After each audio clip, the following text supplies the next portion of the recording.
everyone, welcome back. Today I am joined by my fantastic husband Justin, and we're here to talk with all of you about co-parenting, some of the challenges and some solutions that really worked well for us, and we hope they help your family too. Speaking of families, we are excited to announce that we're having our third child this year. We're adding to the Baby Nugget family. So why don't we talk about kind of that newness, right? Remember when we had our first Haley, just kind of all of a sudden your home becomes a very different space. The communication and what you're trying to tackle is really different. Yeah, I would say the space becomes a lot smaller. All of a sudden there's another person in the room, in the area, and the communication becomes tougher. You don't have the energy and the ability to always communicate in the ways that you probably did at some point prior to the child being born. And some great solutions for this challenge are really to educate yourselves. So take a co-parenting class or an infant care class. Find a book that is a really great resource, or I know we found some parents that we really looked up to and could kind of role model this transition after. And now you have baby nuggets to watch for 5 minutes each week, which we did not have a couple years ago. No, it's going to be great to have this time around, that's for sure. Absolutely. Another challenge you can face is there's a big change in your relationship. Sure.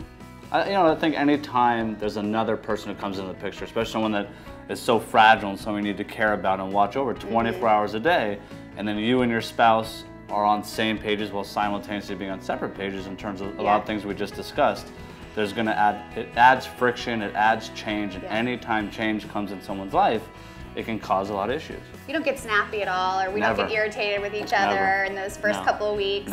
No. True statement. Right, and so I think we really learned that a huge part of kind of managing that change was making sure we made our relationship a huge priority. Sure. And that we really wanted to model that for our daughters. So one of the things we found was, of course, I love, the magic bedtime of 7 p.m. So with the baby going down at 7 p.m., it really allows for some time for you to have together. And we really, in the beginning, found we were zoning out to the TV or returning emails or making phone calls. We weren't engaging with one another, even with that 7 o'clock bedtime. So we kind of had that conversation to say, like, even if it's 15 minutes, let's sit at the table, no TVs, like no phone calls, and just kind of reconnect. Yeah, and I think once again, it takes time. It doesn't happen overnight. I mean, there has to be some situation or some events that occur for you to get into that rhythm. And there's gonna be stuff that happens right away because your whole life has changed. And finally, managing the opinions of extended family members can put a lot of stress on a relationship. Yeah, I think that everyone's gonna have an opinion, grandparents, parents, in-laws, sisters, brothers, anybody. But as long as you two are on the same page and managing what you two believe is right, then you can understand and appreciate what they're saying while simultaneously doing what you two want to do. Yeah, I mean, we definitely found that was a great asset for us with managing. Everyone loves the baby so much, they have a lot of opinions about things, so having us on the same page made that just a few opinions, yeah. a lot easier for us. There are a few other solutions I'd love to offer for you, which is kind of pick your battles.